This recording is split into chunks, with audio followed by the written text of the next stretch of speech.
2008 ಚುನಾವಣೆ ಕ್ಷೇತ್ರ ನಾನು ಚಿಕ್ಕನಾಯಕನಲ್ಲಿ ಸ್ಪರ್ಧೆ ಮಾಡಕೊಂಡ ಸಂದರ್ಭದಲ್ಲಿ ಮಧ್ಯದಲ್ಲಿ ಯಡಿಯೂರಪ್ಪ ಕೇಳಿದ ಎರಡೇ ಪ್ರಶ್ನೆ. ಒಂದು, ಹುಳಿಯಾರ್ ತಾಲೂಕನ್ನು ಮಾಡಿ ಹೇಮಾವತಿ ನೀರನ್ನು ಶೆಟ್ಟಿಕೆರೆಗೆ ಸಂಬಂಧಿಸಿದೆ.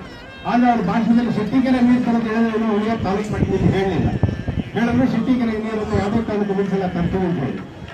ಅದೇ ರೀತಿ 2009ರಲ್ಲಿ ಪಾರ್ಲಿಮೆಂಟ್ ಚುನಾವಣೆಯಲ್ಲಿ ಬಂದಂತ ಸಂದರ್ಭ ಹುಳಿಯಾರ್ಗೆ ಸನ್ಮಾನ್ಯ ಬಸವರಾಜರು ನಮ್ಮ ಅಭ್ಯರ್ಥಿಯಾಗಿ ಹೇಳಿದ್ರು, ನೀವು 2007ರ ಚುನಾವಣೆಯಲ್ಲಿ ಹೇಳಿದ್ರೆ ಈ ಮಾತನ್ನು ನಡೆಸ್ಕೊಡ್ಬೇಕು ಅಂತ ಹೇಳಿ.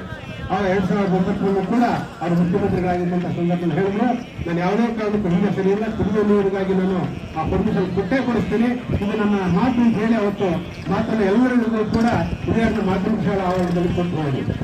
ನಂತರ ಆ ಸಮಯದಲ್ಲಿ ಕುಣಿಗಲ್ನ ಕೆಲ ಭಾಗದ ಜನ ಇದು ಕುಡಿಯುವ ನೀರಿಗೆ ಹೇಳಿ ಕೊಡ್ತಾ ಇರ್ತಕ್ಕಂಥ ಆ ಕೆರೆಗಳಿಗೆ ನೀರು ಹರಿಸ್ತಾ ಇದ್ದಾರೆ, ಇದು ಕೃಷ್ಣಾ ಬೇಸಿನ ಬರುತ್ತೆ, ಕಾವೇರಿ ಬೇಸಿನ ನೀರು ಯಾವುದೇ ಕಾರಣಕ್ಕೂ ಕೊಡೋಕ್ಕಲ್ಲ ಹೈಕೋರ್ಟ್ ಅಲ್ಲಿ ಒಂದು ರಿಟ್ ಅರ್ಜಿ ಹಾಕಿದೆ. ಸನ್ಮಾನ್ಯ ಕೃಷ್ಣಕುಮಾರ್ ಅಂತ ಹೇಳಿ ಅಲ್ಲಿಯ ಕುಡಿಗಲ್ ಮಾಡ್ತಾರೆ. ಆಗ ನಾವು ಅದಕ್ಕೆ ಸನ್ಮಾನ್ಯ ಬೊಮ್ಮಾಯಿ ಅವರು ಇರಿಗೇಷನ್ ಮಿನಿಸ್ಟರ್ ಆಗಿದ್ದಾಗ ಅವ್ರ ಹತ್ರ ಹೋದ್ವಿ, ಇಲ್ಲ ಕುಡಿಯೋ ನೀರಿಗೆ ಅಂತ ಹೇಳಿ ತಾವು ಇದನ್ನ ಪ್ರತಿಪಾದಿಸಬೇಕು, ನಾನು ಕೂಡ ಅದಕ್ಕೆ ಒಬ್ಬ ಉಂಟೀಡ್ ಹಾಕ್ತೀನಿ ಕಕ್ಷಿಗಾರನಾಗಿ ಅಂತ ಹೇಳಿ ಅಶೋಕ್ ಕಾರ್ನಳ್ಳಿ ಅವ್ರನ್ನ ನಾನು ನನ್ನ ಲಾಯರಾಗಿ ಇಟ್ಕೊಂಡು ಹೈಕೋರ್ಟ್ಗೆ ಹಾಜರಾದ್ವಿ. ಸರ್ಕಾರದ ಕಡೆಯಿಂದ ಬಂದರು ಸನ್ಮಾನ್ಯ ಟಿ ವಿ ಜಯಚಂದ್ರ ಸಾಹೇಬ್ ಅವರು ಕೂಡ ಶಾಸಕರಾಗಿದ್ದಂತಾರೆ, ಅವರು ಕೂಡ ಹೈಕೋರ್ಟ್ಗೆ ಕೋರ್ಟ್ ಹಾಕೊಂಡು ಬಂದರು ಆರ್ಗ್ಯುಮೆಂಟ್ ಮಾಡಬೇಕು ಅಂತ ಹೇಳಿ. ಅವ್ರು ಹೇಳಿದ್ರು, ಕೇಳಿ ನೀನು ಲಾಯರ್ ಅಲ್ಲಪ್ಪ, ಕೋರ್ಟಾಗಿ ಹಾಕೊಂಡು ಬಂದಿಲ್ಲ. ಇಲ್ಲ ಸರ್, ನಾನು ಆಗಲೇ ಲಾಯರ್ ಎಂಗೇಜ್ ಮಾಡಿದ್ದೀನಿ.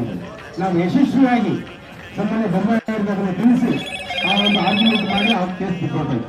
ಕಾವೇರಿ ಅಥವಾ ಕೃಷ್ಣಾಗೆ ಅವತ್ತು ಮಾತನಾಡಿ ಆ ಕೆಲಸವನ್ನು ಯಶಸ್ವಿಯಾಗಿ ನಿರ್ವಹಿಸಿದ್ವಿ. ಅದಾದ ನಂತರ ಕ್ಯಾಬಿನೆಟ್ ಮೀಟಿಂಗ್ ಅಲ್ಲಿ ಇದಕ್ಕೆ ಅಲೋಕೇಶನ್ ಹಾಕಿಸ್ಬೇಕು ಅಂತ ಹೇಳಿ ಕೇಳ್ಕೊಂಡಾಗ ಅವ್ರಿಗೆ ಎಲ್ಲ DPR ಸಿದ್ಧ ಮಾಡಿ, DPR ಅಂತ ಹೇಳಿದ್ರೆ ಒಂದೇ ದಿವಸಕ್ಕೆ ಆಗ್ತಕ್ಕಂಥ ಕೆಲಸ ಅಲ್ಲ. ನಾವು ನೋಡ್ತಾ ಇದ್ದೀವಿ, ಆಗಿರ್ತಕ್ಕಂಥ ಕೆಲಸ ಆಗೋದಕ್ಕೆ 15 ವರ್ಷ ಬೇಕಾಗಿದೆ. ಆ ಮುಂಜಾಗ್ರತಾ ಕ್ರಮವಾಗಿ ಆ DPR ಮಾಡ್ತಕ್ಕಂಥ ಸಂದರ್ಭದಲ್ಲಿ ನಾನು ಪ್ರತಿ 15 ದಿವಸಕ್ಕೊಮ್ಮೆ ಕಾಫಿ ಬೋರ್ಡಲ್ಲಿ ಸನ್ಮಾನ್ಯ ಬೊಮ್ಮಾಯಿ ಅವ್ರನ್ನ ಮತ್ತೆ ನೀರಾವರಿ MD ಆಗಿರ್ತಕ್ಕಂಥ ಸಾದಿಕ್ ಅವರು ಭೇಟಿಯಾಗಿ ಕೇಳ್ತಾ ಇದ್ವಿ. ಆ DPR ಸಿದ್ಧ ಮಾಡಿ ಹೇಳಿದ್ರು, ಸರ್ ನಿಮ್ಗೆ ಬೇಕಾಗಿರ್ತಕ್ಕಂಥ ನೀರಿನ ಅವೈಲಬಿಲಿಟಿ ನಮ್ಮಲ್ಲಿ ಇಲ್ಲ, ಕಷ್ಟ ಆಗುತ್ತೆ ಅಂತ ಹೇಳಿ. ಯಾಕೆಂತ ಹೇಳಿದ್ರೆ ನಾವು ಕೇಳಿದ್ವಿ ಶೆಟ್ಟಿಕೆರೆ ನೀರು, ಆದ್ರೆ ಅವ್ರು ಹೇಳಿದ್ದು ನಾವು ಈ ತಾಲೂಕಿಗೆ ಸಮಗ್ರವಾಗಿ ಒಂದು DPR ಅನ್ನು ತಯಾರಿಸಿದ್ದೇವೆ, ಅದು ಹಾಲ್ಪಟ್ಟಿಗೆ ಬಗ್ಗೆ ಪಟ್ಟದೇವರ ಕೆರೆಗೆ ಬಂದು ನಾವು ಈ ಭಾಗದ ಕೆರೆಗಳನ್ನು ತುಂಬಿಸಿ ಚಿಕ್ಕನಾಯಕನಹಳ್ಳಿಗೆ ಬರುತ್ತೆ, ಮತ್ತೆ ಇಲ್ಲಿ ದಬ್ಬೆಘಟ್ಟದಲ್ಲಿ ಚಿಕ್ಕನಾಯಕನಹಳ್ಳಿಗೆ ಬಂದು ನಾಲ್ಕಿ ಕೆರೆಗೆ ಹೋಗಿ ಅಲ್ಲಿಂದ ಕಂದಿಕೆರೆ ಸಾಧನೆ ಆ ಕೆರೆಗಳಿಗೂ ಕೂಡ ಮಾಡ್ತಕ್ಕಂಥ DPR ಬೋರ್ನ ತನಕ ಕೈಕೋಶಿಗೆ 1 TMC ಹೆಚ್ಚು ಬೇಕಾಗುತ್ತೆ, ಅದು ಅವೈಲಬಿಲಿಟಿ ಇಲ್ಲ ಅಂತ ಹೇಳಿದ್ರು. ಆಗ ನಾವು ಇಲ್ಲ ಸರ್, ನಾವು ಕಾಮಗಾರಿನ ನೀವು ಕಡಿಬೇಡಿ, ಏನಾದರೂ ಅವಕಾಶ ಮಾಡ್ತೀವಿ ಅಂತ ಹೇಳಿದ್ರು. ಯಾಕಂದ್ರೆ ನಮಗೆ ಗೊತ್ತು, ನಮ್ಮ ಅಕೌಂಟಲ್ಲಿ 500 ರೂಪಾಯಿ ಅಂತ ಹೇಳಿದ್ರೆ 500 ರೂಪಾಯಿ ಚೆಕ್ ಕೊಡ್ಬೋದು, 500 ರೂಪಾಯಿ ಕೊಟ್ಟರೆ ರಿಜೆಕ್ಟ್ ಆಗುತ್ತೆ. ಹಾಗಾಗಿ ನಮ್ಮಲ್ಲಿರೋ .9 TMC ಮೇಲಿದೆ, ಅಷ್ಟು ಅವೈಲಬಿಲಿಟಿ ಮಾಡ್ತೀವಿ ಅಂತ ಹೇಳಿ ಆ ಒಂದು ನೀರಾವರಿ ಕಮಿಟಿ ಮುಂದೆ ಇಟ್ಕೊಂಡು ಸನ್ಮಾನ್ಯ ಬೊಮ್ಮಾಯಿ ಅವರು ಇದಕ್ಕೆ .85 TMC ನೀರನ್ನು ನಮ್ಮ ಚಿಕ್ಕನಾಯಕನಹಳ್ಳಿ ತಾಲೂಕಿಗೆ ಹಾಕಿರ್ತೀವಿ. ಅದಕ್ಕೆ ಬೇಕಾದಂತ ಮುಂಜಾಗ್ರತಾ ಕ್ರಮವಾಗಿ ನಾವು ಯಾರು ಅಬ್ಜೆಕ್ಷನ್ ಆಗ್ತಿದ್ರು ಬೇರೆಯವರು ಅಂತ ಹೇಳಿ ಬೋರ್ವೆಲ್ ಕಡೆಯನ್ನು ಹೊರತುಪಡಿಸಿ ಒಂದು ಆರ್ಡರ್ ಸೇರಿಸಿದ್ವಿ. ಆಗ ಕೆಲವರು ಇದ್ದೇ ಇದ್ದಾರೆ, ಏನಾಗುತ್ತೆ ಇದ್ದ ಸಂತೋಷ ಬಂದರು, ಬೋರ್ವೆಲ್ ನೀರೇ ಬರೋದ ಕಡೆ ಯಾರು ಎಂತ ಆರ್ಡರ್ ಪಡಿಸಿರೋ ಅಂತ ನಮ್ಮ ಬಗ್ಗೆ ಮಾತಾಡೋದು. ಹರಿಯೋ ನೀರಿಗೆ ಯಾರು ಕೂಡ ತಡೆ ಮಾಡೋಕ್ಕಾಗಲ್ಲ. ನೋಡ್ತಾ ಇದ್ದೀವಿ 3,500 ಕ್ಯೂಸೆಕ್ ಸಾಕು ನಮಗೆ ಆರ್ಡರ್ ಮಾಡಿದ್ದು CWಗೆ, ಆದ್ರೆ ಇವತ್ತು 15,000 ಕ್ಯೂಸೆಕ್ ಕೊಡುತ್ತಾ ಇದೆ. ಅಂದ್ರೆ ಮುಗಿಸೋದಕ್ಕಾಗುತ್ತೆ ಹರಿಯೋ ನೀರನ್ನ. ಅದೇ ರೀತಿ ಹೆಚ್ಚಿಗೆ ನೀರು ಬಂದಂತ ಸಂದರ್ಭದಲ್ಲಿ ಬೋರ್ವೆಲ್ ನೀರು ಹೋಗೇ ಹೋಗುತ್ತೆ, ಇವತ್ತು ಕೂಡ ಬೋರ್ವೆಲ್ ಕಳಿಸಾಡ್ತೀವಿ. ಅಂದ್ರೆ ನೀರಾವರಿ ಹೋರಾಟದಲ್ಲಿ ಹಿಂದೆ ನಮ್ಮನ್ನ ನಿಂತ್ಕೊಂಡು ಸಪೋರ್ಟ್ ಮಾಡೋರು ಎಷ್ಟಿದ್ದಾರೋ ಕಾಲಿಡಿಯೋರು ಅಷ್ಟೇ ಇರ್ತಾರೆ. ಆ ಕಾಮಗಾರಿ ಆಗ್ಬೇಕಾದ್ರೆ ಅದು ಅತಿ ಬೇಗವಾಗಿ ಮುಗಿಸ್ಬೇಕಾಯಿತು. ನಾನು 2005ರಿಂದ 13 ಕೂಡ ಅದನ್ನು ಫಾಲೋ ಅಪ್ ಮಾಡಿಕೊಂಡು ಪ್ರತಿ 15 ದಿವಸಕ್ಕೊಂದ್ಸಲ ಮಾಡ್ತಾ ಇದ್ದೆ. 12ರಲ್ಲಿ ನಮ್ಮಲ್ಲಿ ಜಗದೀಶ್ ಬಂದು ಶಂಕುಸ್ಥಾಪನೆಯನ್ನು ಮಾಡಿ ಕಾಮಗಾರಿಯನ್ನ ಪ್ರಾರಂಭ ಮಾಡಿದ್ರು. ಅವತ್ತು ಕೂಡ ಸಾಕಷ್ಟು ಜನ ಸ್ವಾಮೀಜಿಗಳು, ಸುಬ್ರಹ್ಮಣ್ಯ ಸ್ವಾಮೀಜಿಗಳು, ಗೋಡೆಕೆರವರು, ಎಲ್ಲರೂ ಎಲ್ಲರೂ ಕೂಡ ರೈತ ಸಂಘದ ಸತೀಶ್ ಅವರು ಕೆಂಕೆರೆ ಸತೀಶ್ ಪಾಪ ಅವರು ಹೋರಾಟದಲ್ಲಿ ಮುಂಚೂಣಿಗಳು ಅವರು ಕೂಡ ಹೋರಾಟವನ್ನು ಮಾಡಿ ಸಾಕಷ್ಟು ಜನ ಪ್ರಯತ್ನ ಮಾಡಿ ಆ ನೀರಿನ ಕಾರ್ಯ ಯಶಸ್ವಿಯಾಗಿದೆ. ಅವರವರ ವ್ಯಾಪ್ತಿಯಲ್ಲಿ ಅವರವ್ರ ಕೆಲಸ ಮಾಡಲಿಕ್ಕೆ ಎಲ್ಲರೂ ಕೂಡ ಬದ್ಧವಾಗಿದ್ದೇವೆ.